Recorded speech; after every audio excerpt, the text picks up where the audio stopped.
Welcome to the CHGO Blackhawks podcast presented by PointsBet. Use promo code CHGO when you sign up to get 2 risk-free bets up to $2,000. Happy Mailbag Monday. I'm Jay Zawaski with Greg Boysen and Mario Tirabassi. Steven is back producing the show in our sauna-like studios in the West Loop. Poor HVAC problems have us working remotely today.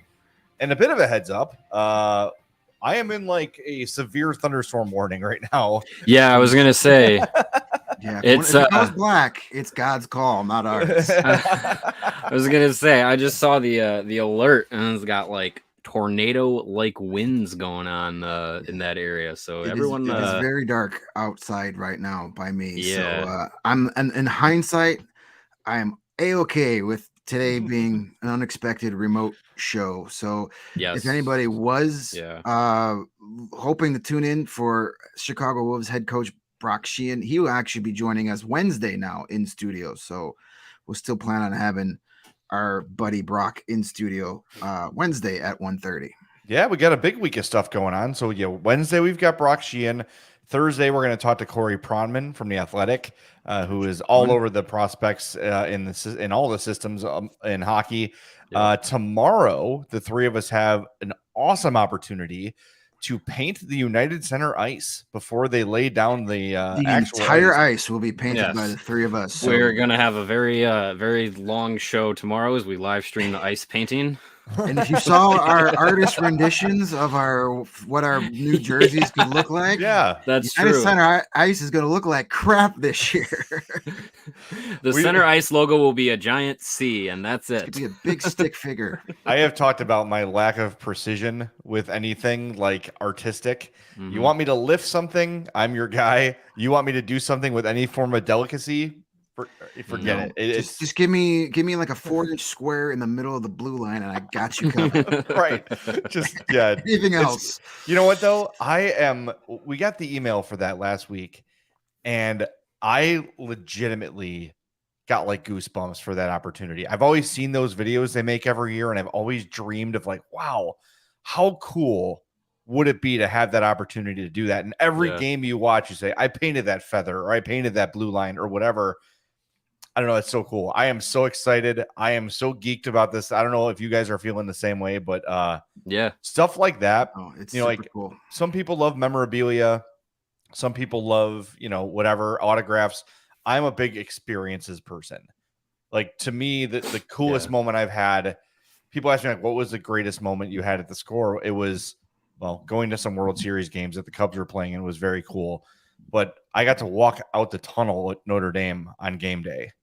Oh, that's pretty cool. That is something that I will never ever forget. That's really cool. I was with my buddy Nick Shepkowski, who's a big Notre Dame fan, and we just kept saying to each other, "Don't forget this. Like, don't forget this moment. Like, take it." We're trying to stay off our phones, not take pictures, just like take it in.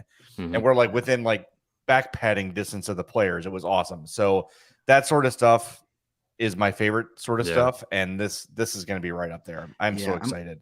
I'm looking forward to it. I've always been fascinated, but like how they paint the ice, and even as a kid, I was like, how do they do that? Like, do they, So it's going to be fun to do that. Yeah. And then all season long, up from the press box, I'll be like, hey, that guy just skated over where I painted. That's going to be fun. I think one of my favorite Seth Jones tripped over my blue line. The ice monster got him again.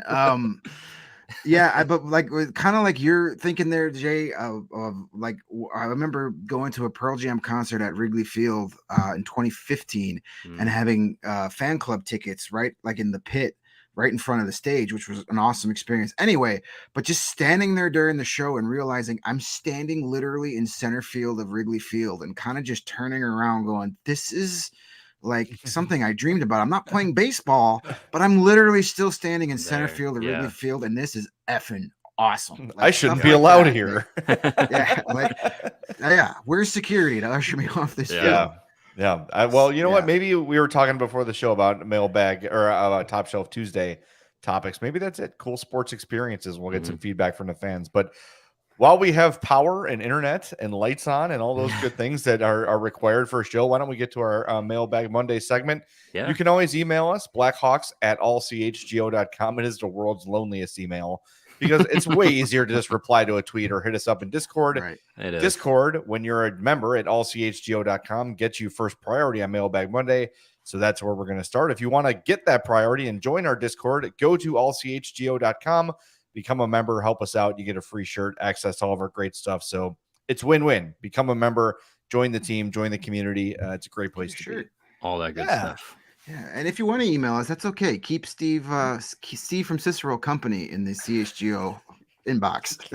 Yeah. It's too soon to be blowing my I like Steve. He's a good guy. Broadcast secrets. I hung out with him at that Pearl Jam concert. He's a great dude. Yeah. All right, so I guess we'll whiteboard for people. Steve is my imaginary emailer, Steve from Cicero, because oftentimes we'll get 10 versions of the same question, and I'll just aggregate the question, and it becomes Steve from Cicero.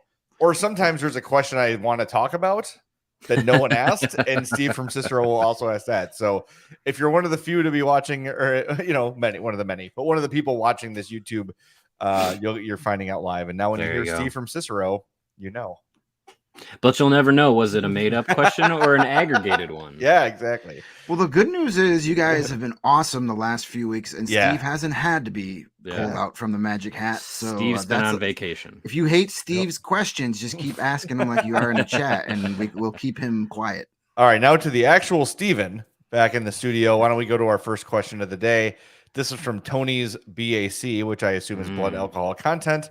Where would you rank Seth Jones league-wide as a defenseman? I have him around 15 or 20, but wonder if you guys agree. Also, if you have him there, why is his contract considered so terrible? It's a minor overpay if he's ranked in that range. Well, I'd say Tony's been listening to the podcast before, because that's what we say pretty much all the time when we talk about Seth Jones's contract. It is a slight overpayment by about $1 million, $1.5 million.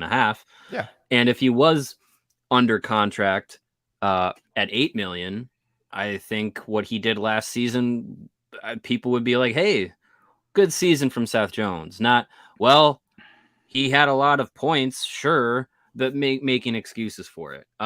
Yeah, I mean, I know that the NHL Network had their annual summer. This is we need some content generation here. Let's rank all these people.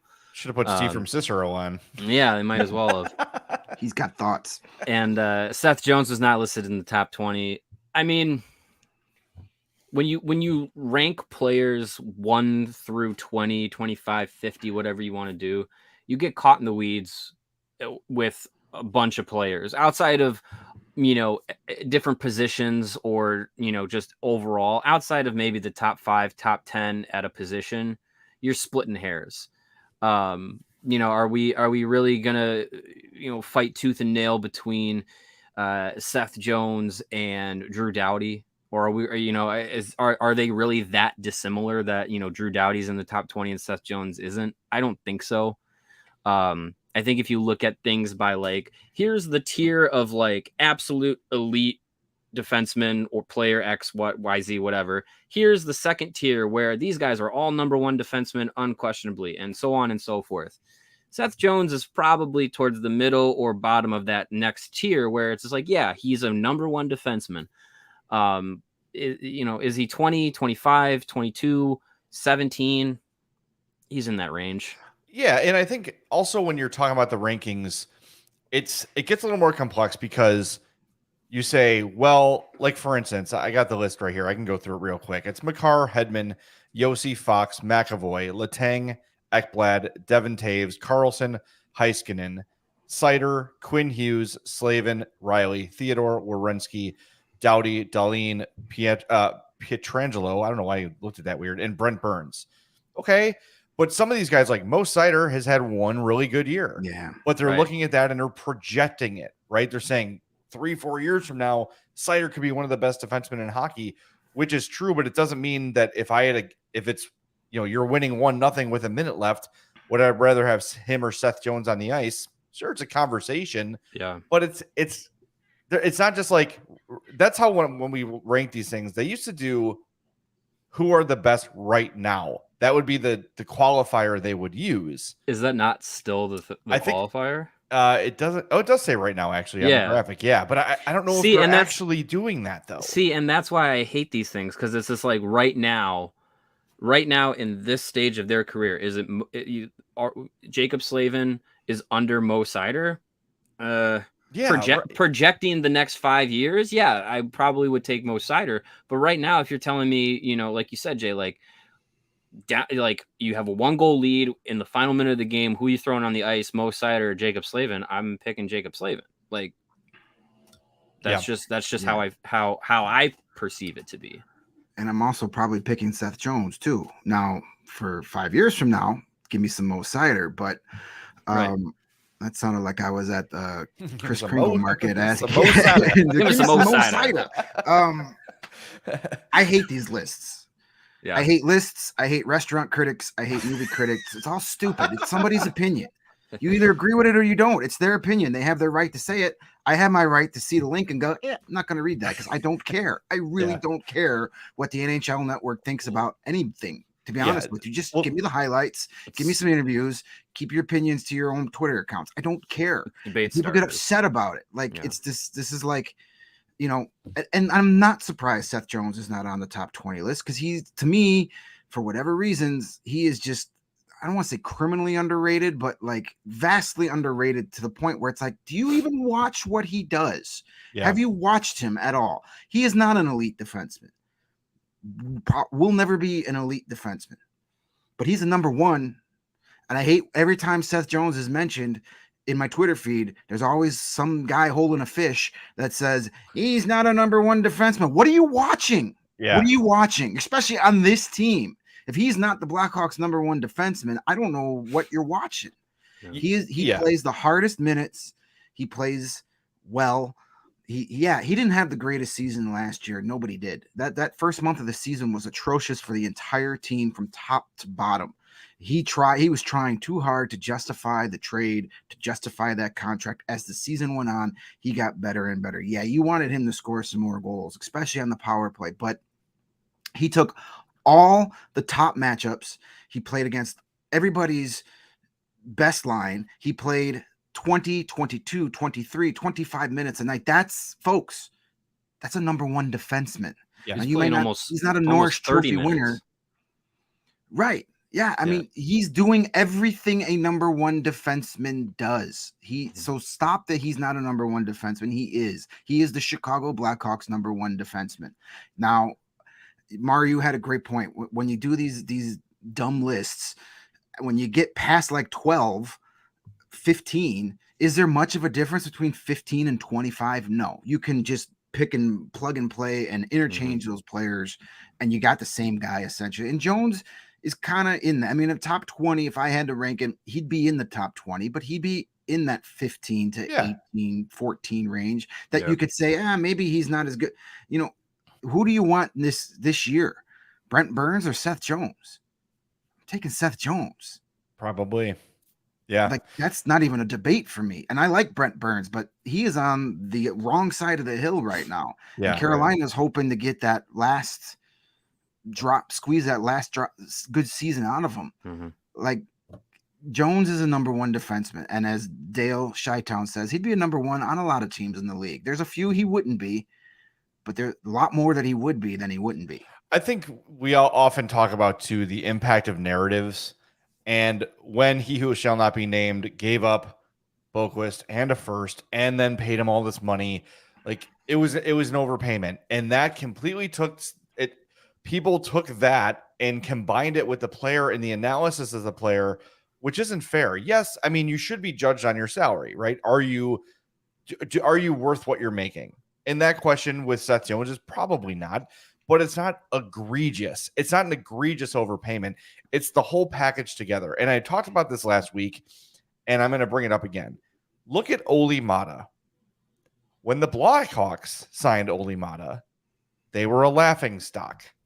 Now, 2 years, 3 years later, Steve Yzerman does the same thing, and it's this genius move, right? Yeah. Like, there's just this, you've got to remember that narratives drive a lot of this stuff, and like, despite evidence, people just refuse to see it. No, he sucks. No, he sucks. He's overpaid. He sucks. He sucks. He sucks. how come you mentioned the start of the season was a disaster last year for everyone? No one seemed to really rip on Marc-Andre Fleury when his game turned around after the first month. Terrible in October. He was awful. Awful. But no one flipped on Marc-Andre Fleury. Why? He's got a pretty smile. Because the narrative on Fleury is great guy, super fun, smart move for the Hawks to bring him in. Great. So the performances are judged differently because of how they were acquired, which is somewhat fair. Right. But at the same time, call it as it is. Like Marc-Andre Fleury also sucked to start last year, but he was quickly forgiven when his game bounced back. Seth Jones bounced back in a big way in all aspects of the game, and people just would, no matter how many times during a game Eddie and Pat would point out a nice play by Seth Jones. Well, he should do that. He's paid to do that. Okay, fine. Then what are we even doing here? I don't understand people's obsession with guys getting mad at guys who make more than they probably should. It's not their fault. It's not their fault. Right. If your boss came up to you and wanted to give you a raise that you didn't think you were worth, you're going to say, no, sir, I don't think I'm. No, you're going to sign that deal before he comes to his senses and changes his mind. Yes. Right. Like, it's just stop getting mad at Seth Jones because the Blackhawks gave up too much to get him and then gave him a little bit too much on his contract. That's not his fault. Yeah. Like, that's not, he did the same thing everybody else would have at their job, taking the big payday, regardless if you're worth it or not. So, and listen, the market changes. People thought Corey Crawford was a vastly overpaid goalie, and 2 years later, his deal looked like a bargain. Same thing with the Duncan Keith deal when that was first signed. Oh my God, how do you pay this guy almost $6 million a year? And then 2 years later, it was like, that's one of the best contracts in the league. So 2-3 years from now, that 9 point something million, whatever it is, it might not look as bad. I mean, it still might be what you're paying for, but again, not his fault. Can't do anything about that. In 2 or 3 years, number one defenseman could be making $11 or $12 million a year, and all of a sudden that might not be as undesirable as it once was, or just not going to be that much of a burden as people thought it was. Stop worrying about the contracts and just realize that you got a pretty darn good defenseman on your team. Yeah, Reddy Edgemont here brings up a good point, and we should talk about it. He says, Jay, you're not wrong, but the narratives are always about contracts. I remember how everything turned on Siebes after he signed his contract. Ultimately, with where the Hawks are going, overpays are not a problem now, since we are more of a cap floor team than a ceiling team like we used to be. I think the Seabrook thing is different because Seabrook's deal was signed as the decline was clearly underway. Seth Jones is in his prime and will be for the next 3 or 4 years. And then in 3 or 4 years, as the cap goes up, that number becomes a lot more manageable. And he's still going to be a pretty effective player at that age, right? Seabrook was already like, oh, we're looking at the last few years of Brent Seabrook. And then they sign him to this massive deal. And it's like, what the hell are they doing? Yeah. You're paying for past performance, which is the worst thing you can do. Yeah. With Seth Jones, you can project he's going to be a pretty damn good defenseman for the next 3, 4, 5 years. So to me, I see what you're saying. And I think, theoretically you're correct. Like contracts do dictate how we analyze deals, but you're paying for a guy who is at least going to plateau, right? He may not get a lot better, but I don't think Seth Jones is going to decline anytime soon. Yeah. Well, I mean, and look, he had his second highest point total this past season since the 2017 of his career. And his highest was the 2017-18 season, in which he had 57 points and finished 4th in Norris voting. He did that while playing the same amount of games and shooting at a 2.6 shooting percentage and playing the most time per game of his career. So you look at it, and it's just like, just from a statistical standpoint, he was playing the most. He had the most responsibility he's had in his career since being with Nashville and Columbus. He scored the second most points of his career and had almost the worst shooting percentage of his career. So it's just like, you look at everything that he meant to the team and everything he did. It's just like, for a guy who is a upper tier defenseman and a guy who is a number one on most teams, to have that kind of output. I mean, yeah, he's paid the same as Cale Makar. He's not going to be playing the same as Cale Makar, but he played as a number one, and he's likely going to be that kind of player for the next few years. And then, yeah, as you guys say, down the road, that contract shouldn't take up as much percentage of the cap as it does right now, because the number is going to go up. And we're expecting, as Deputy Commissioner Bill Daley has said recently, that like major jump in the salary cap might actually be ahead of schedule. So it's just like, you look at it from that perspective of, oh, he's overpaid. Well, that's not going to hurt as much as it might right now. And his play is not going to decline for the next 2, 3, 4 seasons. Seth Jones will likely be the number one on this team and play as such for those next 2, 3, 4 seasons before, who knows, might take over that position.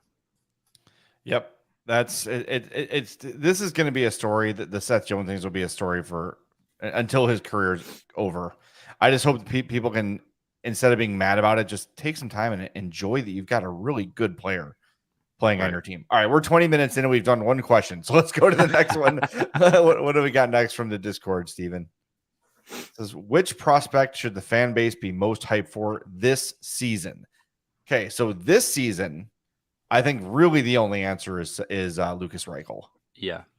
And I think he's really going to be the only one that's going to get a lot of NHL time outside of maybe a defenseman or two. But yeah, the most important guy this season will be Lucas Reichel, and how he develops, either playing in the AHL and then jumping to the NHL, or starting the year and staying in the NHL. We'll see what happens. But yeah, this season he is the most important prospect as far as development and how he progresses. The rest of them, they might have big years this year, which would be great, but the most important right now this season is Reichel. Let's expand it then. Who are you guys most excited of all the prospects in the Hawks system?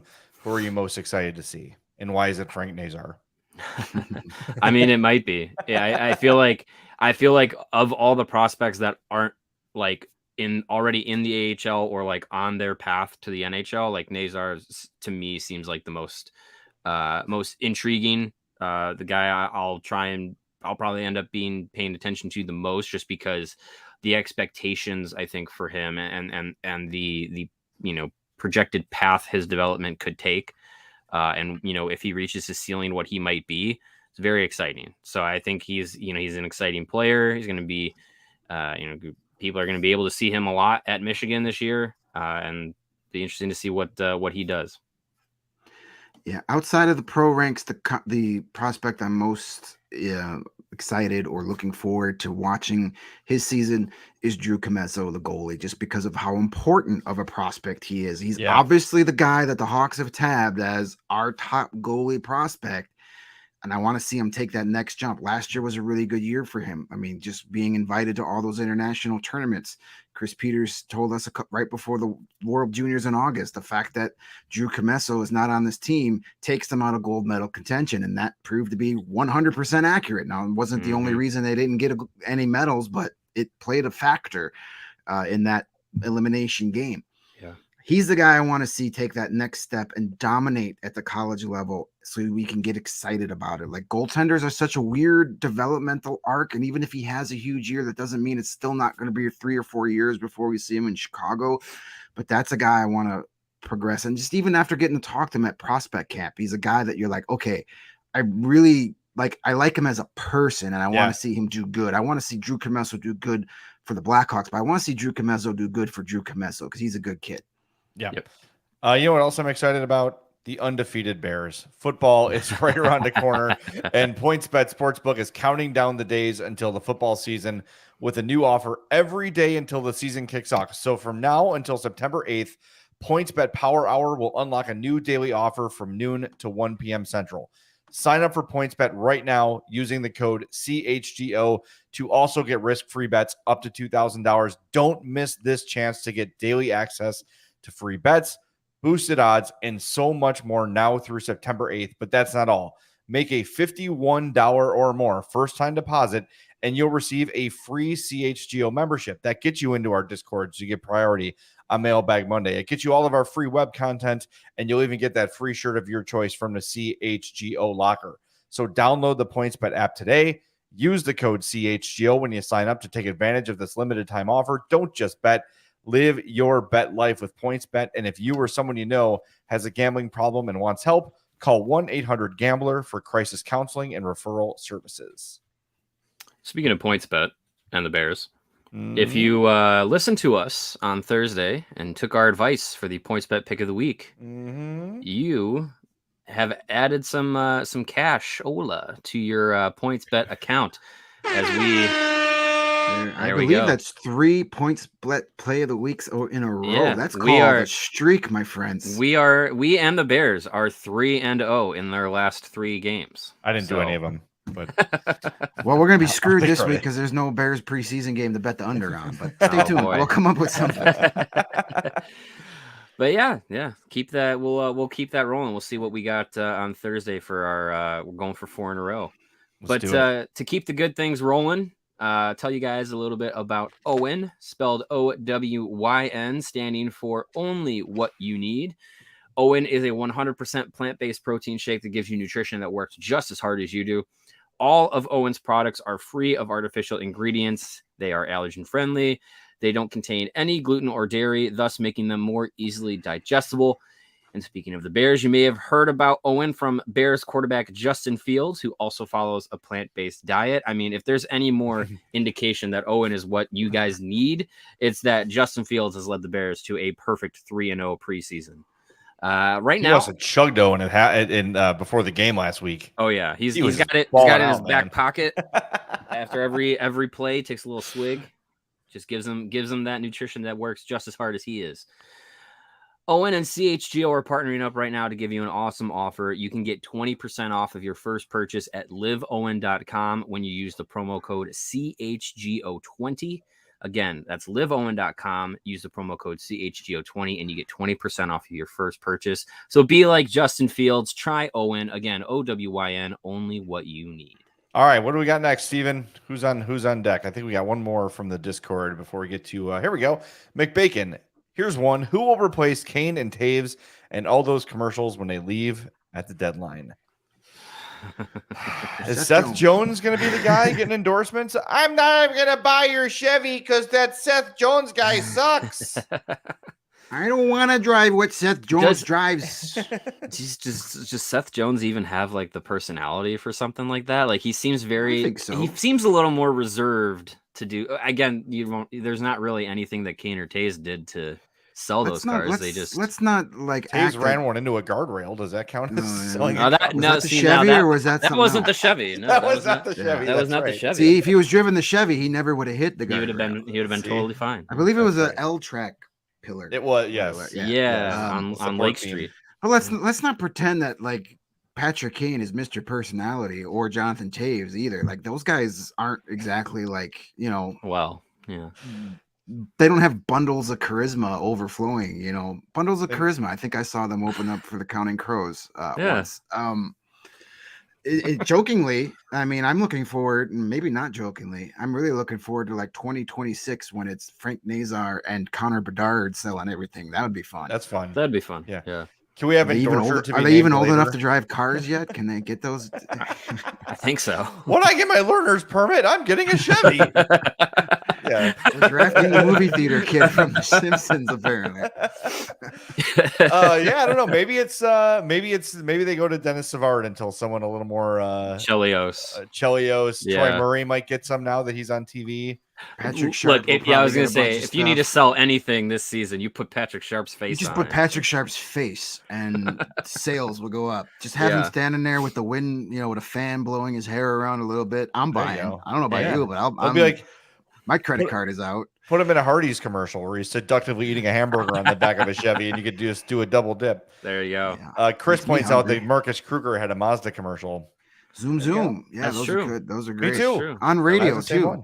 That was radio. Yeah. Right. Where you couldn't put subtitles to understand what he was saying either. That was a bold move. Nicholas Hjalmarsson and his IKEA endorsement. Yep. By the way, was that real? It wasn't an endorsement. No, it was like it was a Hawks campaign to meet the players. Yeah, okay. I was gonna say, was that real? So here's a story I learned this weekend, somewhat Hawks related. I went to my friend Jill's wedding, and her husband Ron, he's like the most interesting man in the world. And I found out years ago he worked for IKEA and would like paint the signs for the sale ads, and the IKEA font that they use like to identify their furniture is Ron's font. He invented that font. Really? Yeah, so it's kind of interesting. Is it Good called to know. Ron's? Is it called Ron's font? Ron's font. Sounds like something they'd sell. Like an amulet over it. Is that how you say it? Amulet? Umlaut? Umlaut. Yeah, they put one of those over it so it fits in at IKEA. But yeah, I think the I story I bought learned this weekend. Fascinating. I bought a Ron's font for my living That room. is interesting. Yeah. For a second, I thought you meant your friend Jill married the Dos Equis guy, which would be cool too. But that would be cool. But no, I don't think you can. I don't think you can put a ring on the Dos Equis guy. He's too interesting to be tied down. True. I'd love to see Lucas Reichel do some commercials. Look, he's got a good personality. He seems on board to do a lot of stuff like that. Yeah. Good looking kid, young, marketable. He'll be here for a while. The language barrier might be a thing, but his English is pretty damn good. His English is good. Good. He sounds like Arnold. Yeah. Like, too bad the Hofbrauhaus closed in Rosemont. That would have been the perfect deal for him. Yeah. Come eat our sausages. Volkswagen. Yeah. All right. Who's next? What we got next, Steven? Fire it up. Next up from Twitter.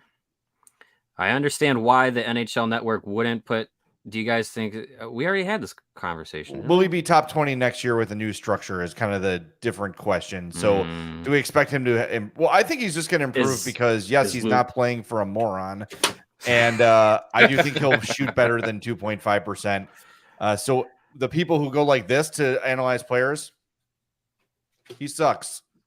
We'll see better numbers, and we'll determine that Seth Jones is a better player. So I would imagine that, yes. I think if he finished with 12 goals instead of 5 last year, he's probably on that top 20 list. Agreed. Oh, yeah. Yep.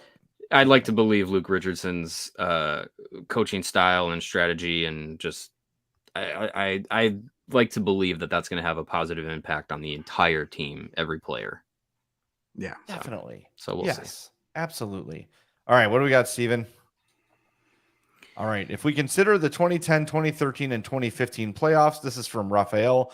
Which goal or game drove each of you crazy? It's really hard, but everything that happened in Game 5 against Nashville in 2010 is absolutely unbelievable. Empty net goal by 88 and Hossa coming out of the box to score the game-winning goal. Yeah. Raphael, that is a great one because that game, until Kane tied it, sucked. Mm-hmm. The Hawks were playing terribly. Nothing was going their way. They couldn't control the puck. I don't know if the ice was bad or what was going on, but they just looked stuck in mud that game. And somehow, like you said, miraculously they win that game and everything changes. But I think that was the one for me. I was pulling my hair out in that game. Mm-hmm. It was brutal. Yeah, I remember that's when I still had my season tickets, and I remember talking, there was a TV timeout, 3 minutes to go, and we were talking to the season ticket holders in our section that were sitting next to us and behind us, and we were shaking our hands saying, well, we may not see each other again until next fall. Have a good summer, because the Hawks were about to go down 3-2 going back to Nashville, and we were all like, this might be our last game. Mm-hmm. And then Kaner ties it, and of course Hossa scores the winner. We know how that goes. I can predict a thunderstorm because my left knee, I'm pretty sure I blew out my ACL jumping when Hossa scored that. I did not stick the landing as well as I should have, so it still hurts to this day, but worth it. Other goals from those 3 runs that stick out. I mean, obviously the Hossa's the good one. I mean, the Kaner in Philadelphia. I mean, how do you forget that? The one for me that I really did it was the Duncan Keith 2015 in Game 6 against Tampa at home. Yeah. I had never heard that building louder in my life until CM Punk showed up last August. But didn't count. There were more people there because they had people on the floor. But that goal, because that game was tense, and you felt like it wasn't that long before that Crawford denied Stamkos on a breakaway, and then a few minutes later, and you kind of felt like the pressure valve get released in the whole building. People got looser. It was very tight, and when they went up 1-0, and the way Corey Crawford was playing, you kind of were like, "That's it. That's it. We're going to do this," and they did. Kane scored that late one to seal the deal, but that's one of my most memorable goals from those 3 years. Yeah, I mean. There's so many. Seabrook winning in Detroit is still my favorite moment of the dynasty. just for everything it symbolized for longtime Hawks fans. And he's the guy to do it against that team in that circumstance. Beautiful. But yeah, there's man, the Keith one too, like for as many games as he played, it feels like that's the only goal like that he ever scored, where he like found himself in a slot, had like a one-on-one with the goalie. That almost never happened. Yeah, I was just surprised he found he a shin pad. or he'd slap pass it. Yeah. Yeah. But yeah, it was awesome. Like that Keith goal where he just you're watching on TV and it's like, oh, there's Duncan Keith with a one-on-one with the goalie. That almost never happens. Yeah. And he buried it. And it's, man, yeah, it feels like a lifetime ago, doesn't it? Yes, kind it of does. was. I know, but it really, remember, though, 2020 to 2022 was only 2 years, but it was like 13. It felt like, so yeah. It's been a long 2 years. It's been a long time. But yeah. I would say I remember, the ones that everyone remembers, Game 5 in Nashville, all of Kane's overtime heroics and all that stuff. One of the ones I always remember is, I believe it was the game that went into, or it was flirting with 4 overtimes, and it was Marcus Kruger kind of scoring similarly to how Hossa did in the 2010 Game 5 game, where the puck just kind of bounces right to him at the side of the net, and he scores. I think that was the fourth longest playoff game or something like that in like all NHL history, and like the longest in Blackhawks history. Like I remember watching that game. It was like I'm pretty sure that was against the Ducks. So it was already a West Coast start because it was in Anaheim, and it was like, I don't know, 2, almost 3 in the morning, something like that. And being able to watch that and see Kruger of all people score the overtime winner. That's one that I always remember. And Surfing Duck says the Shaw header as well. That was in that same game too. Like the goal that should have counted. I mean, just based off of rules aside, just off of how cool that goal would have been if it counted. And let's not forget, should have counted. Ben Eager has a game-winning goal in the Stanley Cup final. He does. He does. Bit of a snipe too. Yeah, that was a talk about your unexpected game-winning goal scorers. That guy's right up there. Absolutely. So cool. And yes, the Ben Smith goal in 2011 is a lot of fun. I always loved. My favorite tweet after Ben Smith would score would always be, "You can't spell Ben Smith without BEST." I was at that game. That was crazy. That was also the one where the penalty shot. No, it was Schneider. Luongo didn't start that game, and they remember they buried Luongo in the locker room. Like he wasn't on the bench because the Hawks were in his head. Schneider starts. Frolik rips his groin apart on a breakaway on a penalty shot goal. Then Luongo has to come in, and then the UC was up for grabs. Then because they were all over him. And man, what a tandem that was, by the way. Yeah, Schneider and both those guys in their primes. Damn, it's amazing they did not win a cup. Yeah. You ran into a buzzsaw known as the Hawks, my friends. But they slayed that dragon and then choked against Boston. Nothing happened. They tore their city apart. All right, let's go. We got 2 more from Twitter, then we'll get to some of the ones from the chat. This one's from Landon.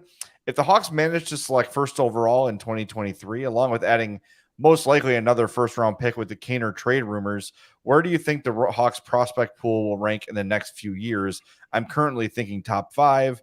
Oh, this is no Roids, just rage. Hey, man, what's up? Nice. If they get Bedard and another first for Kane and whatever else, and the ones they've got from Tampa, I think top 5 easy. If it's Bedard, they could shoot to number 1. Well, I mean, it depends on what you go by as far as like prospect rankings, but like with the Athletics, Corey Prom and Scott Wheeler, the way that they have the Blackhawks, they improved from 23 to 12, just from last year to this year now. Yeah, if they add Bedard and you see some progression from Lucas Reichel, and they have at least another first round pick, maybe 2 more first round picks in the 23 draft. You're within the top 10, probably flirting top 5, and you might be able to do that just with adding Connor Bedard. So that's the goal. That's the goal of this season, is to be in that Bedard sweepstakes. I think even if you miss out on Bedard, you get 2 or 3.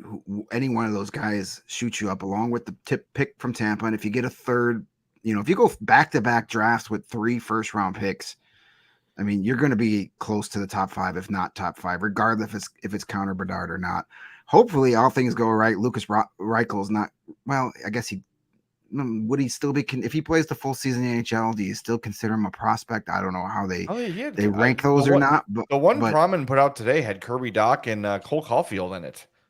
He just did the prospects under 23. He did that was under 23 players under 23. Under 23. There's no like games restrictions or anything like that.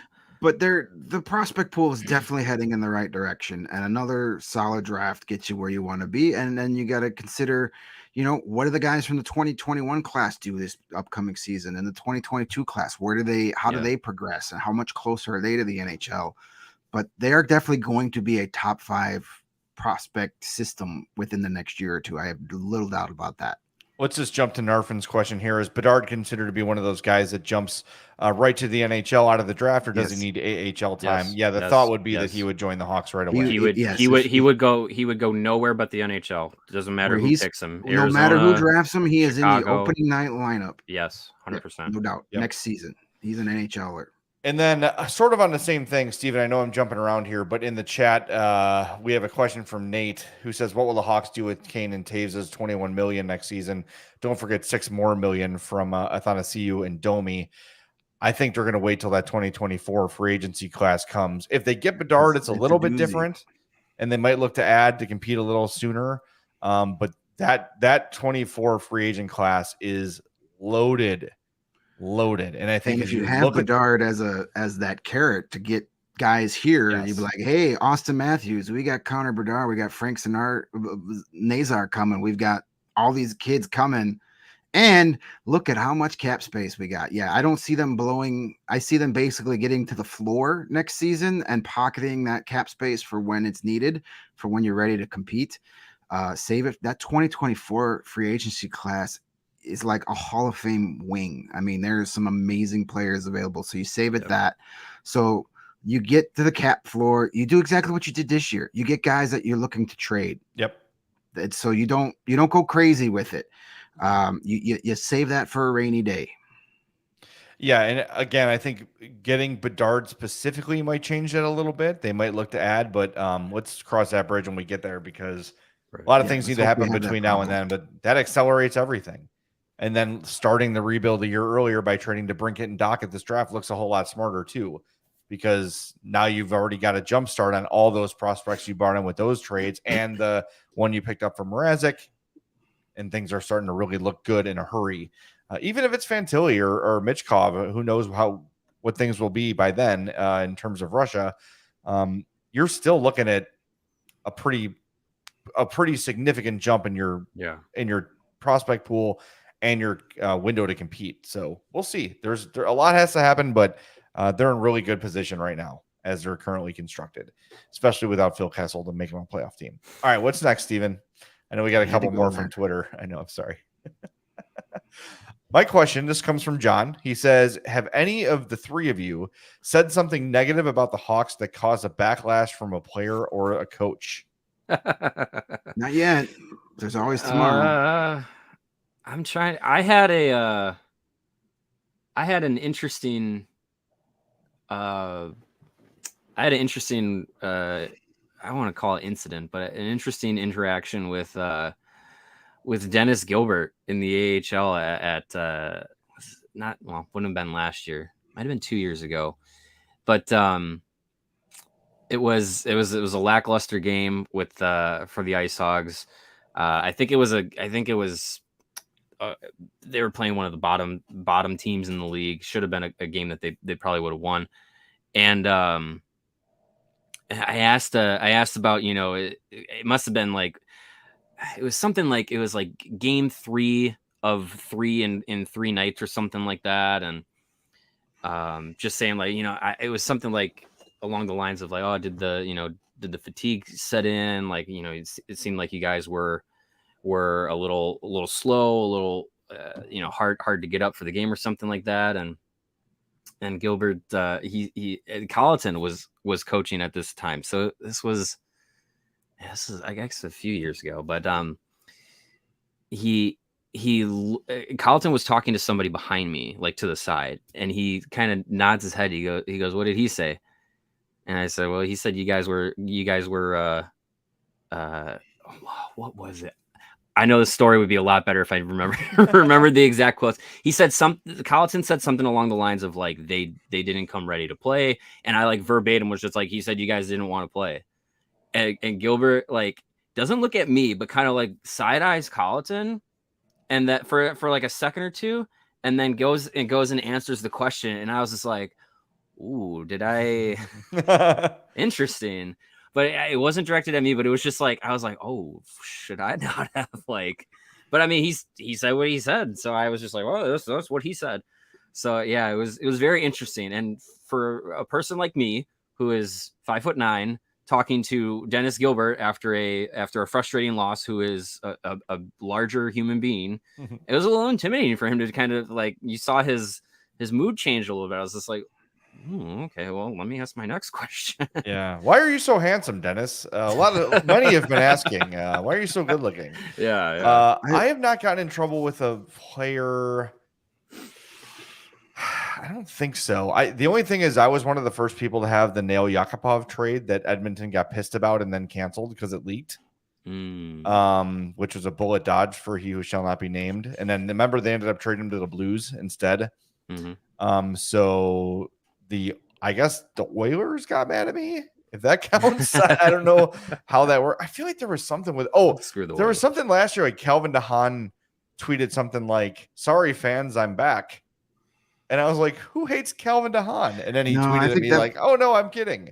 That was more of everybody thought he was going to be picked by Seattle in the expansion draft. Sorry. But I was like, wait, because he apologized to the fans for being back, and I said, who hates Calvin DeHaan? And he's like, no, I'm kidding. No one hates me. So I think the only player that actually got mad at me, and I think talking to other people that have covered him over the years, it wasn't necessarily anything I did. The guy's just miserable, and that's Daniel Carr. Former AHL MVP when he was with the Wolves. I had asked a question during their 2019 Calder Cup final run. I don't even remember what the thing was. It was more of like they played the first round against Grand Rapids, who was a super physical team, and then the next round was against Iowa, who wasn't as physical. And I asked the question as a team. I says, is it a bit of a relief so you guys aren't playing so physical this round? And his answer was like, what, you saying I can't play physical? I was like, all right, dude, I'm walking away. You're a clown. What I said. Yeah, that's like, listen to the question next time and then maybe not yell at me. And the only other players that I like just never felt comfortable talking to, not necessarily made them mad, they were just not. And here's a shocker. Brendan Peary. I couldn't stand anytime he would come out of either the Wolves or the Ice Hogs locker room, because you knew you would just he always acted like he had someplace anywhere else he'd rather be than talking to you. And then I had a very uncomfortable interview once with goaltender Garrett Sparks, to the point where after the interview was over, I told Lindsay, the former Wolves PR guy, going, I will not be asking for him ever again. So you can tell him he's off the hook. You know what? I just thought of one. One of my first days covering the Hawks, unpaid for the score. I was in the locker room at like a media scrum, and the very, very heel of my shoe was on the very, very edge of the Blackhawks logo carpet. And James Wisniewski gave me a forearm shiver in the back, not like a hard one, but just like a nudge. Like, you're on the fucking carpet. I'm like, it's on the floor. This is First like, of all, yeah. At the time I was like, okay, sure, Mr. Wisniewski. You know, I was freaked out, but like that whole thing, if you don't want people walking on the logo, don't put it on the floor. Take it off the floor. Here's a good spot. Put it on the ceiling. No one's ever going to walk on it up there. So most locker room renovations now, it's all on the ceiling. By the way, how does the cleaning staff vacuum said logo if they're not allowed to walk on it? Well, if nobody steps on it, it doesn't need to be vacuumed. They don't need to clean it. Super extended vacuum arm. They've got this super powerful vacuum that hovers over it, so they don't actually have. It's like the spaceship from Spaceballs. It just gets it. Mega Maid. Yeah. Mega Maid. That's it. Yeah. I couldn't think of it. All right. Hey, and if you do like that Chicago Blackhawks logo, and you would like it like on your chest or on your pants or on a hat, not on the floor, because that's just asinine. Go visit our friends at FOCO, because they will get you fitted in the best sports gear around. FOCO has got you covered from the United Center to the front room, north or south side, with hoodies, slippers, signs, bobbleheads, and everything in between. Fall sports are just around the corner, so get decked out like your favorite Blackhawk player who will be traded before the deadline. From your apparel leader in sports, merch, and collectibles, FOCO. If you're looking for that perfect gift for the hockey fan in your life, FOCO has got you covered with the hoodies to keep you warm when you're sitting really close to the glass this year, because you got yourself a good deal on the secondary market. So go check out our friends over at FOCO, FOCO.com. Or if you're watching on YouTube, after you scroll down and hit that like button, smash that like button. There's a link in the description. You can click on that and we'll take you right there. Check out everything they got from all Chicago sports teams. And an added bonus, just because we love our CHGO listeners, you can save 10% on all pre-sale items by using the promo code CHGO at checkout. So check it out, FOCO, FOCO.com. All right, we got one here in the chat from Ganja Man. Was that really Kaner at the airport? I missed all of this. You texted it in our group text. I didn't see. And I didn't even bother to look it up because I know it's someone tagged us, and it was a picture of Patrick Kane at the airport with his Hawks bag and his stick and all the stuff. It said Patrick Kane spotted at O'Hare, yada yada yada. AM at this gate. Possible destinations are. Look, everybody, take a deep breath. Okay, we can't do this all year. The hockey season, preseason starts in 6 weeks. Patrick Kane going somewhere before the preseason begins, before training camp opens, is not a story. Yes, he had his hockey gear with him. He's probably going to continue working out while he's on whatever trip he's taking. The Belfry Hockey Academy campus starting up around this time of year. Might not have been there day one. Maybe he's going halfway through. He's Patrick effing Kane. He can go whenever he wants. If Patrick Kane was traded, he's not going to be at the airport with his Blackhawks bags for you to photograph before any of the news gets anybody out. knows about it. Yeah, of course. Come on. My only question is, was he sitting next to Tim Anderson on this flight? I don't know, but it was just him. He was in tell me. In like the drop-off zone. The drop zone is for the red zone. The red zone. Well, and I think, all visual indications are that it probably was Patrick Kane, but also it wasn't the clearest picture. I mean, yeah, he's got some hair coming out the back of his hat. It's a Blackhawks bag. It's the Bauer Vapor X sticks that he uses. It's likely him. He had a shirt on that said, "I am Patrick Kane." Yeah, he was wearing his Patrick Kane jersey. His passport was hanging out of his back pocket. You could clearly see it was him. Breaking news: rich NHL hockey player goes on trip before season starts. Yeah, I'm looking at the photo now. I just sent it to and this guy, his name Matvey Michkov, by the way. That's his username. Good. Patrick Kane spotted at O'Hare International Airport (ORD) being dropped off at Terminal 2, 8:28 at 2:30 p.m. Central. Departures out of Terminal 2 from 3 to 5 include destination cities Montreal, Toronto, Minneapolis, Boston, and New York. He's going to the Wild. Everybody confirmed. Patrick Kane going to the Wild. It's so fun. Jesus Christ. Well, he wasn't in the international terminal, so he's not going to Edmonton. Chuckle Mucko says that tweet was tongue in cheek. It might have been, but it was probably either way. Sure if it knowing the user, PK Bruban, yeah, it totally was tongue in cheek, not meant to be taken serious. But unfortunately, that type of humor gets lost on 75% of the internet, and they take it. It's not the original tweet that's the problem. It's the reaction to that tweet where all of a sudden people need to be like, "Hey guys, is this true? Yes, Patrick Kane left somewhere to go somewhere. He'll be back. It's okay." It could be tongue in cheek, sure, but if you're doing a satirical tweet or whatever you're doing, why are you tagging Elliot Friedman and Frank Saravalli? Are you trying to bring this to their attention? Are you trying to? I don't know. All right, let's get a couple in from the. This is gonna be a long season, guys. Before we wrap up, it's gonna be a long season. Many reasons.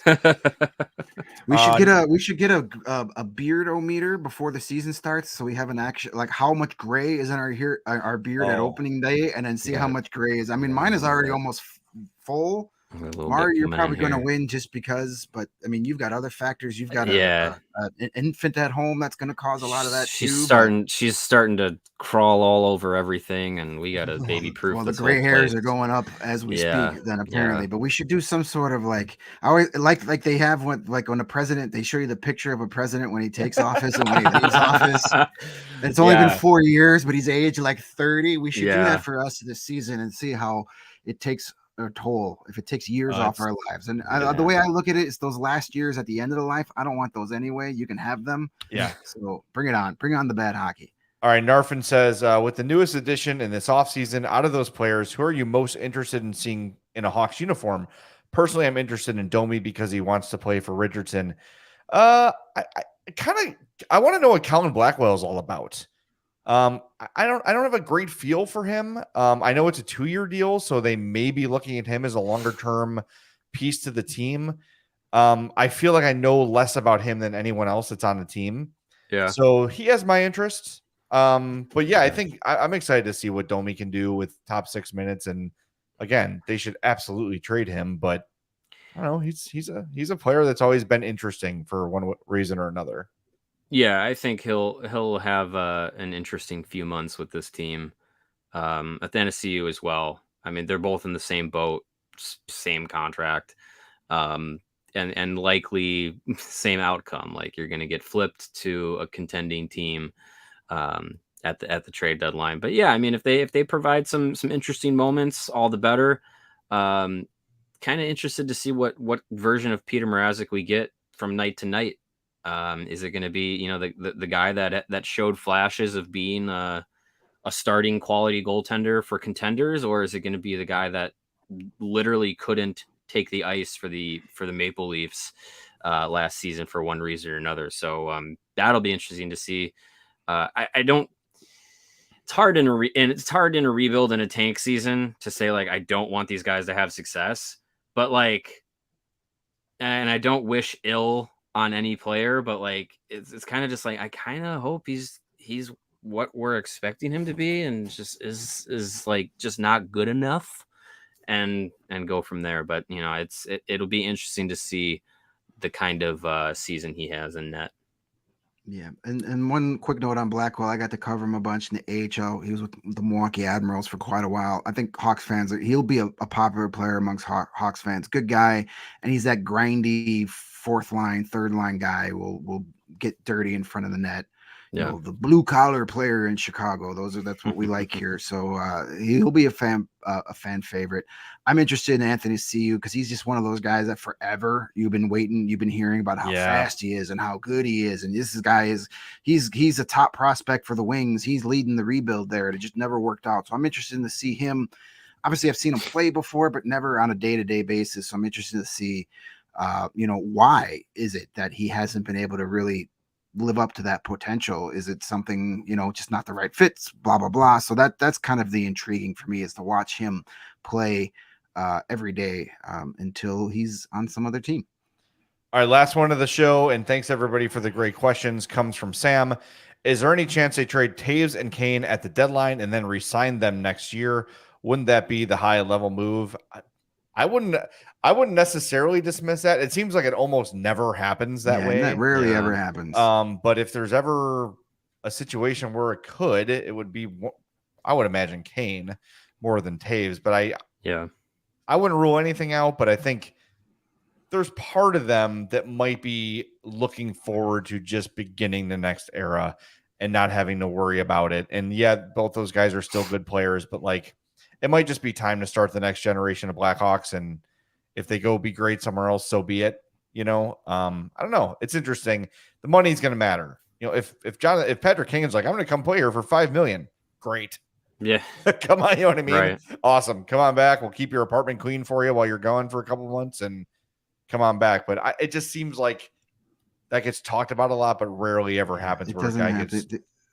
Are any? I'm trying to think. The only time I really remember it once in hockey, because Antoine Vermette went and re-signed with the Coyotes after the Hawks got him in 2015. But that's not the only big time player I remember that happening to was in baseball when Aroldis Chapman went back to the Yankees following winning the World Series with the Cubs. Yeah. The Yankees traded him here.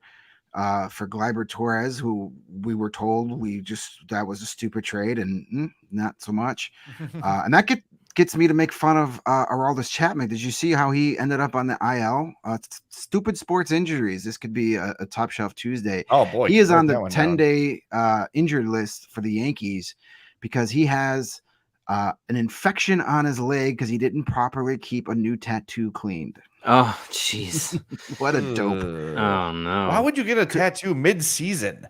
Well, we've known from various stories about him. He's not the world's smartest guy and kind of a dunderhead. So you just hate to see it. You really hate to see it. You do. Jeez. I mean, absolutely. if you have some days off, I guess you could. I don't have. You couldn't wait 3 more. You couldn't wait 6 more weeks to get it when the season was over. But whatever. Yeah. Yeah. Yeah. It just doesn't happen very often. It doesn't happen a lot. Yeah. I sure it can happen to answer the question, but it's unlikely. Yeah. I wouldn't bet on it. You're also at that point factoring in the idea that both of them then would be in the open market. And if, for a guy like Patrick Kane, is he thinking, oh, okay, I'll go back to Chicago at, let's say, $9 million, or I can go sign wherever I want, and a team's going to give me $12 million, and I might have or whatever, a significantly higher number and have a better chance at actually competing continuously for a Stanley Cup over that time? Or am I going to go back to Chicago because of sentimental reasons and endure the rebuild that I thought I was escaping? I don't know. That's why I think it seems very unlikely. Yeah. But with Kane more than Toews, I could see if you're shot in the dark, maybe it'll happen. I see it with Kane more than Toews. I feel like once Toews is gone from Chicago, he might either that might be it, or he might be gone from hockey in a playing sense. Who knows? Well, I think too, that's why, both guys are just sort of waiting to see how this goes this year, right? Like if Luke Richardson's a solid coach, and if Lucas Reichel takes a jump, and you see you're going to get a really solid draft pick, because you'll have a pretty good idea, by the deadline, like how bad the Hawks really are. Yeah. And see who's come up, who's made an impact. Like, I don't know. You never know. This is going to be the story the whole effing year. Yep. So we get will ready be for it. We'll be rehashing both this subject multiple times until something is done. Yep, no doubt. All right, let's wrap things up. While we still have power, we're good. I've looked up and had a couple lightning flashes right outside my window. Ooh. So let's quit while we're ahead and while we're alive. Thanks everybody for tuning in to the CHGO Blackhawks podcast. We want to thank Steven for producing. Reminder, couple programming notes. Tomorrow we'll be talking about our experience tomorrow morning painting the United Center ice. It's going to be great fun. It'll be Top Shelf Tuesday. Wednesday, new Wolves head coach Brock Sheehan will be in studio with us in our West Loop studios. And then Thursday, we'll talk to Corey Pronman from The Athletic about some of the Blackhawks prospects. So a big week of shows ahead as the preseason inches ever closer. Reminder, sign up for that PointsBet app. Use the promo code CHGO when you do, and you'll get 2 risk-free bets up to $2,000. For Mario and Greg, I'm Jay. Thanks for listening to the CHGO Blackhawks podcast.